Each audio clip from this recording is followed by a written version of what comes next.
आगरा से आ रही बड़ी खबर के साथ बुलेटिन की शुरुआत कर रहे हैं। बेकाबू ऑटो से यहां हादसा हुआ है। पुल की रेलिंग से टकराया ऑटो का शीशा तोड़ता हुआ ड्राइवर नीचे गिरा। सीसीटीवी में रिकॉर्ड हुई तस्वीरें। शाहगंज इलाके में यह हादसा हुआ है। तस्वीरें आप देख सकते हैं। बेकाबू ऑटो के चलते यह हादसा हुआ है। पुल की रेलिंग से टकराया है ऑटो का शीशा तोड़ता हुआ ड्राइवर नीचे गिरा है।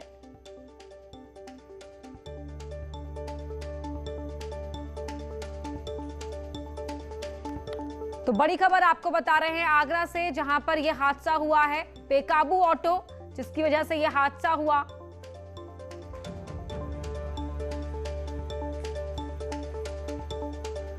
तस्वीरें आप देख सकते हैं। ये पूरी तस्वीरें, ये पूरा वाकया वहां लगे सीसीटीवी में रिकॉर्ड हो गया। शाहगंज इलाके में यह हादसा हुआ है।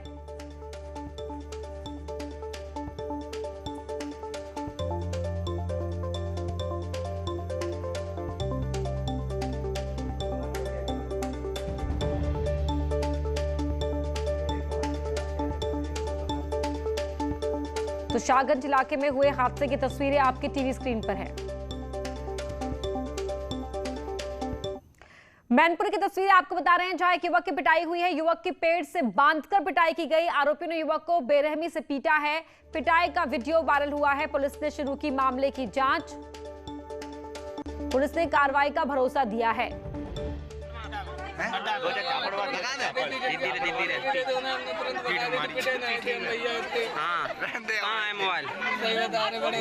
प्राप्त हुई है, उसके लिए तत्काल जो चौकी इंचार्ज हैं उनको भी लगाया गया है, थाना प्रभारी, और हम लोग मिलकर के उसकी जांच कर रहे हैं। जैसे ही तथ्य प्रकाश में आता है कि किसका दोष उसमें परिलक्षित हो रहा है, उसके क्रम में अग्रेतर कार्यवाही की जाएगी। योगी सरकार ने मानवीय पहल करते हुए पंचायती राज विभाग को निर्देश दिया है कि चुनाव ड्यूटी में कोविड से संक्रमण से मरने वाले कर्मचारियों की तत्काल सहायता के लिए चुनाव आयोग से बात करके हल निकाले। साथ ही चुनाव आयोग को गाइडलाइन पे संशोधन का अनुरोध करने का भी निर्देश दिया है।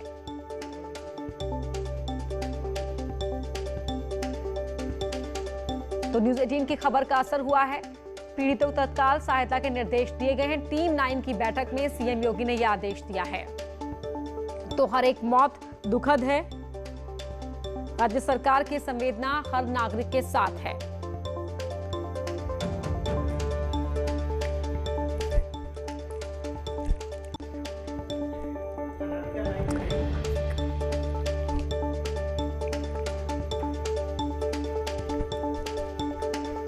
तो अनामिका हमारी सहयोगी लाइव जुड़ रही हैं हमारे साथ। अनामिका, न्यूज़ 18 की खबर का ये असर हुआ है और सीएम ने महत्वपूर्ण निर्देश यहां दिए हैं। देखिए पन्ना, लगातार हम ये खबर दिखा रहे थे कि चुनाव के बाद किस तरीके के हालात हैं, और सबसे ज्यादा हालात उनको लेकर खराब है जिन्होंने चुनाव के वक्त ड्यूटी की थी। और लेकिन इसमें आज बड़ी खबर है जिन्होंने चुनाव के वक्त ड्यूटी की थी। और लेकिन इसमें आज बड़ी खबर यह है कि मुख्यमंत्री ने टीम 9 की बैठक में ये निर्देश दिए गए कि जो चुनाव आयोग की पुरानी गाइडलाइंस हैं, जिसके तहत अगर किसी की ड्यूटी के दौरान मौत हो जाती है तो उसे मुआवजा दिया जाता है या एक फैमिली मेंबर को नौकरी दी जाती है। लेकिन इतने लोगों की मौत चूंकि चुनाव की ड्यूटी के दौरान हुई है कोरोना की वजह से, और वो उस श्रेणी में नहीं आ पा रहे थे, इसीलिए मुख्यमंत्री की ओर से आज ये कहा गया अधिकारियों को, मुख्य सचिव को, पंचायती राज के प्रमुख सचिव को, कि वो चुनाव आयोग के जो बड़े अधिकारी हैं उनसे बात करके जो पुराने नियम है उसमें संशोधन किए जाए। क्योंकि ये पुराने नियम तब के हैं जब कोरोना देश में नहीं था, और अब चूंकि कोरोना है तो ज्यादातर मौतें लोगों की चुनाव के ड्यूटी के दौरान कोरोना की वजह से ही हुई हैं। तो ऐसे में अब एक डेडलाइन भी तय कर दी जाएगी कि इलेक्शन ड्यूटी के दौरान अगर 20 से 25 दिन के भीतर किसी की मौत हुई है तो उसे भी श्रेणी में शामिल किया जाए। तो अधिकारी अब इसको लेकर जल्द ही चुनाव आयोग के आला अधिकारी के साथ बैठक करने वाले हैं। इस बैठक में मानवीय आधार पे कुछ नियमों में बदलाव करने का अनुरोध किया जाएगा। अनामिका बनी रही है हमारे साथ। तो यहाँ ये निर्देश दिए गए हैं सीएम योगी की तरफ से। योगी सरकार ने राज्य कर्मचारियों के कोविड से हुई मौत के बारे में बड़ा आदेश देते हुए ऐलान किया है कि पीड़ित परिवारों की सहानुभूति और संवेदनशीलता के साथ सहयोग किया जाए। ऐसे परिवारों की मदद राशि और मृतक आश्रित नियुक्ति समेत सभी प्रक्रियाएं तत्काल पूरी की जाए और कोई भी फाइल लंबित ना हो। इस बारे में मुख्य सचिव को तत्काल आदेश जारी करने के निर्देश भी दिए गए हैं। तो ये बड़ा आदेश दिया गया है सीएम योगी की ओर से। अनामिका हमारे सहयोगी लाइव जुड़ी हुई है लगातार। अनामिका, जरा इस आदेश के बारे में बताएं।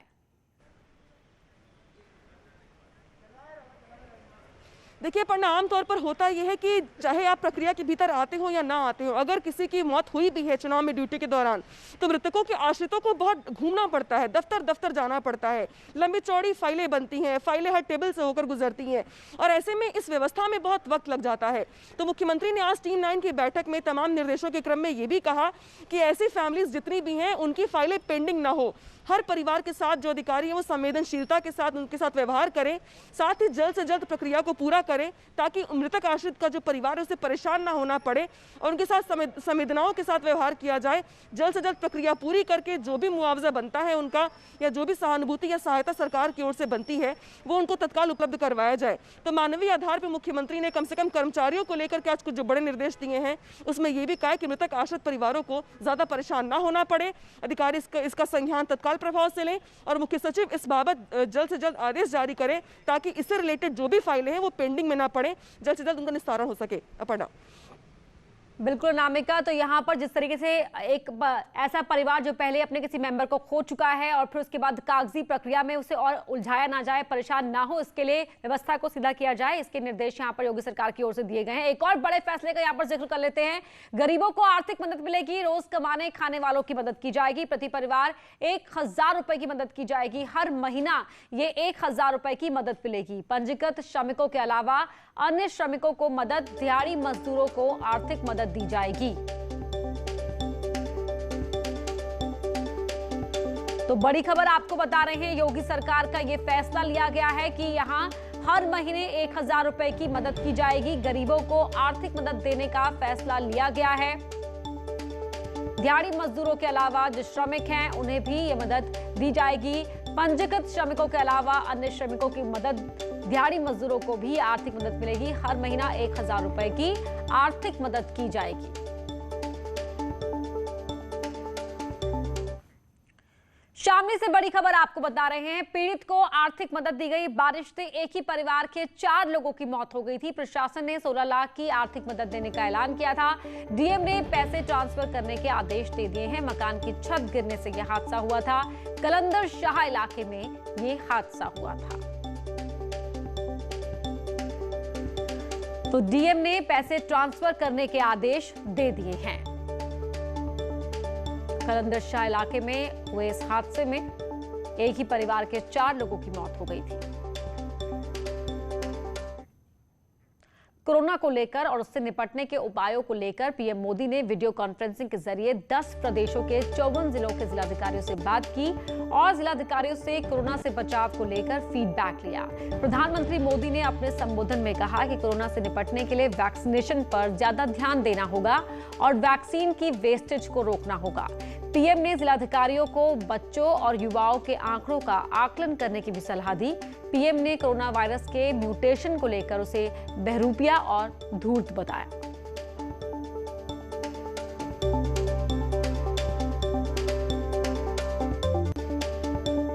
एक विषय वैक्सीन वेस्टेज का भी है। एक भी वैक्सीन की वेस्टेज का मतलब है किसी एक जीवन को जरूरी सुरक्षा कवच नहीं दे पाना।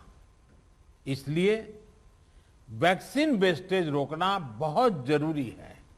आप कर सकते हैं कि अपने जिले में युवाओं, बच्चों में संक्रमण और उसकी गंभीरता के आंकड़े व्यवस्थित करें। अलग से उस पर रेगुलर आप एनालिसिस कीजिए। मेरा सभी आप प्रमुख अधिकारियों से आग्रह है कि आप स्वयं भी उसका आकलन करें। इससे आगे के लिए तैयारी करने में मदद मिलेगी। हर महामारी ने हमें एक बात सिखाई है, महामारी से डील करने के हमारे तौर तरीकों में निरंतर बदलाव, निरंतर इनोवेशन, निरंतर अपग्रेडेशन बहुत जरूरी है। ये वायरस म्यूटेशन में स्वरूप बदलने में माहिर है। एक प्रकार से बहुरूपिया भी है, धूर्त भी है। तो हमारे तरीके और स्ट्रेटेजीज भी डायनेमिक होने चाहिए। आईसीएमआर ने घर में कोरोना टेस्ट करने वाली किट को मंजूरी दे दी है, लेकिन इसका उपयोग कैसे होगा, आप घर बैठे कैसे टेस्ट करेंगे, ये बता रही हैं कोरोना टेस्ट करने वाली एक्सपर्ट टीम। आईसीएमआर की नई गाइडलाइन के हिसाब से अब घरों में बैठे लोग भी कोरोना का टेस्ट अपने घरों पर कर सकते हैं। वो एंटीजन की किट होगी जो कि 1 हफ्ते के बाद मार्केट में आने वाली है।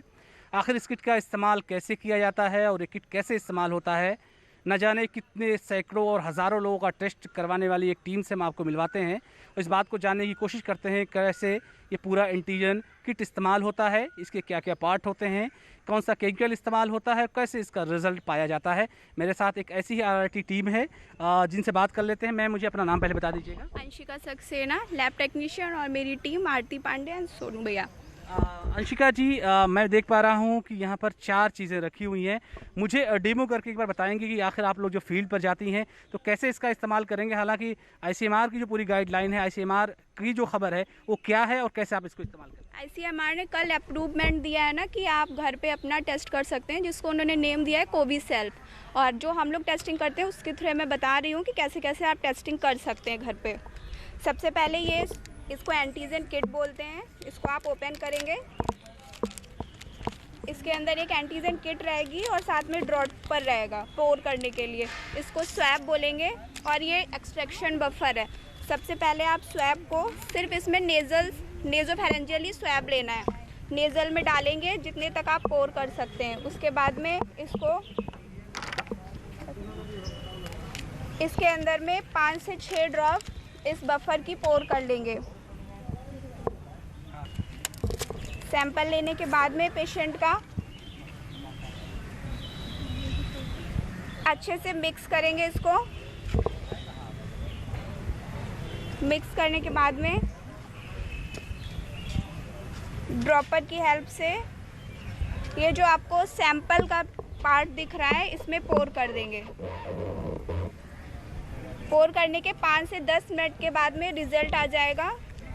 अगर सिर्फ टेस्ट वाले लाइन पे आ रहा है तो आपका टेस्ट निगेटिव रहेगा, और अगर सैंपल और टेस्ट दोनों पे लाइन आ रहा है, 2 लाइन्स आ रहे हैं, तो आपका टेस्ट पॉजिटिव रहेगा। लेकिन ये सिर्फ उन्हीं के लिए अप्रूवमेंट दिया गया है जिनको सिम्टम्स हैं या फिर जो कोविड-19 पॉजिटिव के पेशेंट के कांटेक्ट में आए हैं। अदरवाइज आप नहीं कर सकते हो।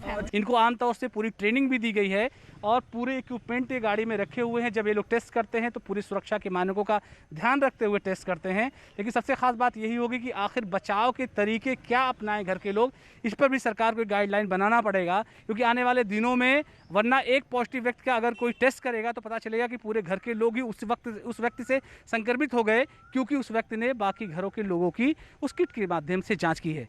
कैमरा पर्सन गोपी गिरी के साथ अलाउद्दीन, न्यूज़ 18 लखनऊ। और यहाँ रुक रहे एक छोटे से ब्रेक के लिए।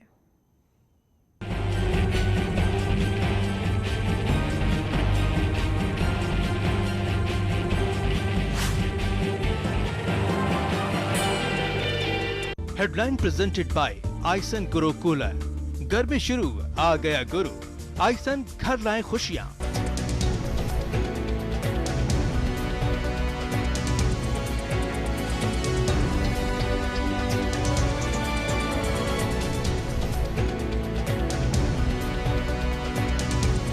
हेडलाइन प्रेजेंटेड बाय आइसन गुरु कूलर। गर्मी शुरू, आ गया गुरु। आइसन घर लाए खुशियां। In every possible way, and this recovery has only been possible because of the love and blessings that all of you have sent. TV actress Rubina Dilaik ने इस महीने की शुरुआत में कोरोना वायरस का टेस्ट करवाया था, जिसमें उनकी रिपोर्ट पॉजिटिव आई।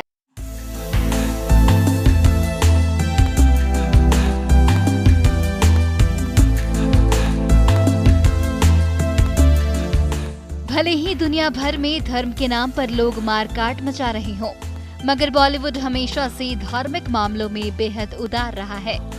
बॉलीवुड में ऐसे सेलिब्रिटीज की लंबी लिस्ट है जिन्होंने अपने धर्म से बाहर जाकर शादियां रचाई हैं। आइए आज जानते हैं ऐसे बॉलीवुड एक्ट्रेसेस के बारे में जिन्होंने अपने प्यार के लिए धर्म तक बदल दिया।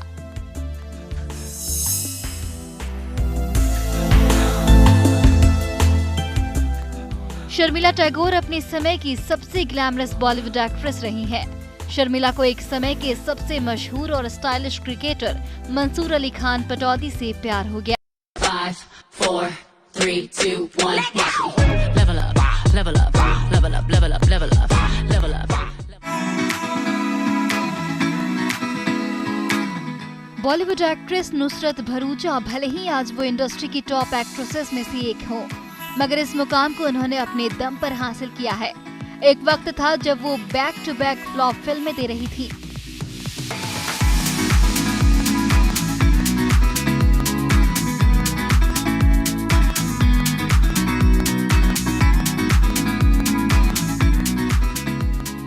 आप सभी लोगों के मैसेजेस मैंने पढ़े, आप सभी लोगों ने जो सोशल मीडिया पर मुझे प्यार दिखाया है वो सब मैंने देखा।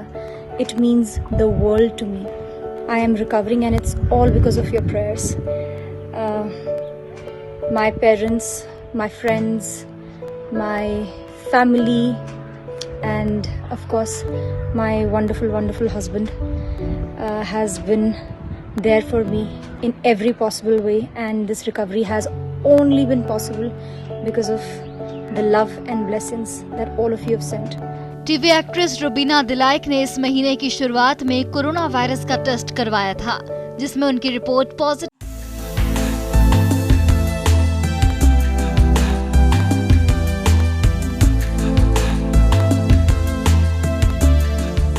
भले ही दुनिया भर में धर्म के नाम पर लोग मारकाट मचा रहे हों, मगर बॉलीवुड हमेशा से धार्मिक मामलों में बेहद उदार रहा है। बॉलीवुड में ऐसे सेलिब्रिटीज की लंबी लिस्ट है जिन्होंने अपने धर्म से बाहर जाकर शादियां रचाई हैं। आइए आज जानते हैं ऐसे बॉलीवुड एक्ट्रेसेस के बारे में जिन्होंने अपने प्यार के लिए धर्म तक बदल दिया।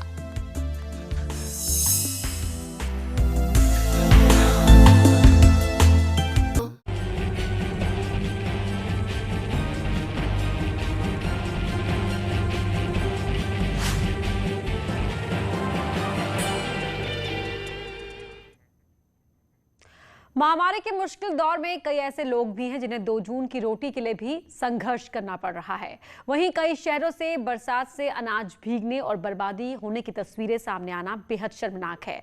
लेकिन अभी भी लापरवाह अधिकारी सही इंतजाम करने की जगह मामले की लीपापोती में जुटे हुए हैं।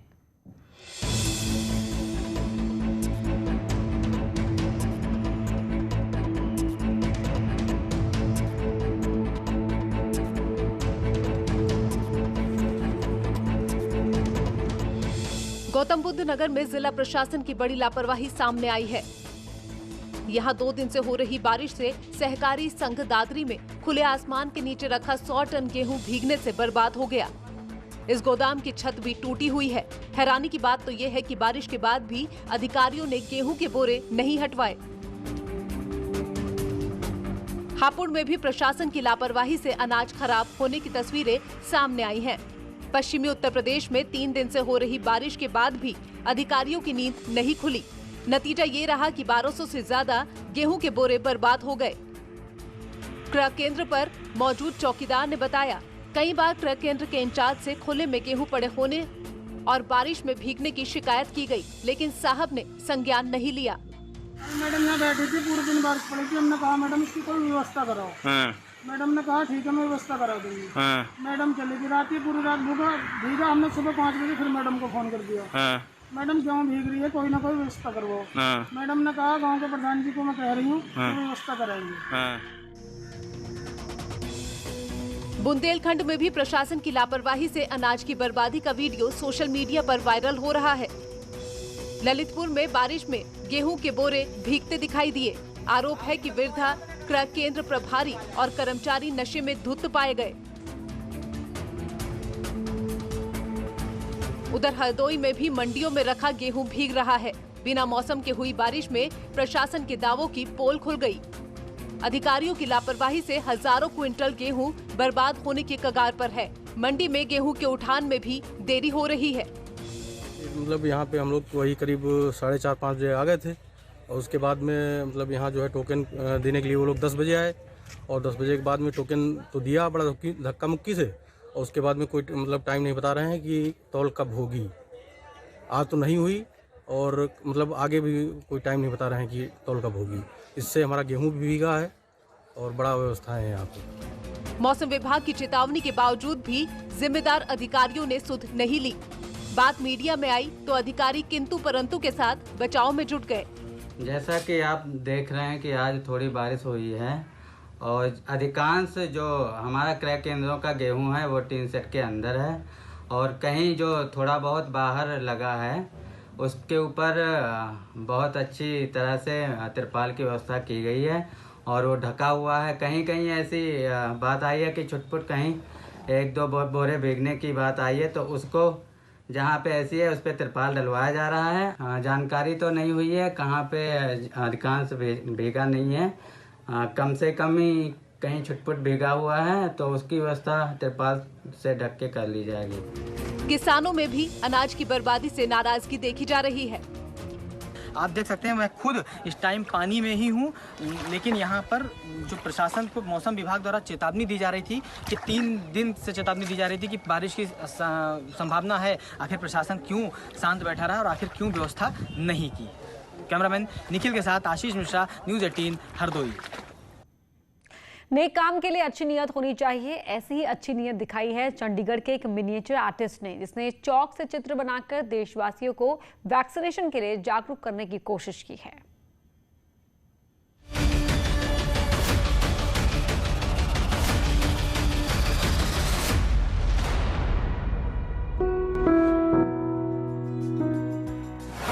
एक से भले 2, 2 से भले 4, कोरोना से जाएंगे जीत जब सब मिलकर करेंगे प्रहार।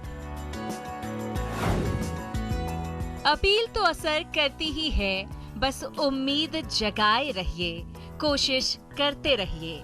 ये भी जगाने की ही एक कवायद है, चित्रों के जरिए लोगों से जुड़ने और उन्हें वैक्सीनेशन कार्यक्रम से जोड़ने की एक ईमानदार कोशिश। और ये कोशिश कर रहे हैं बलराज सिंह। आपने लकड़ी के गत्ते, बालू, पत्थरों और कागजों पर तो चित्रकारी करते सैकड़ों आर्टिस्ट देखे होंगे, पर ये चौक पर कारीगरी करते हैं, वो भी गजब की। देखिए, चौक से इन्होंने दुनिया के सबसे बड़े वैक्सीनेशन कार्यक्रम को परवान चढ़ाने की कोशिश की है।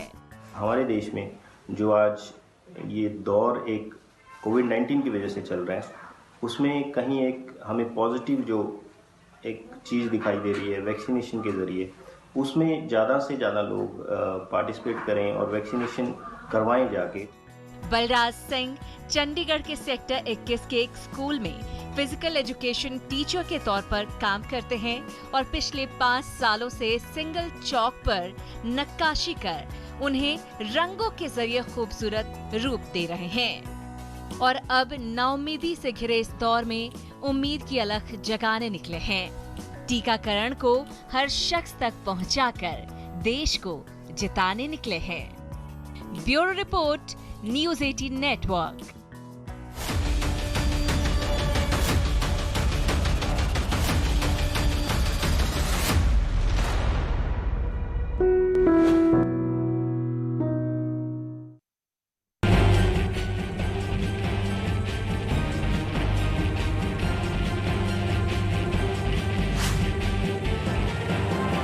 इस महीने की शुरुआत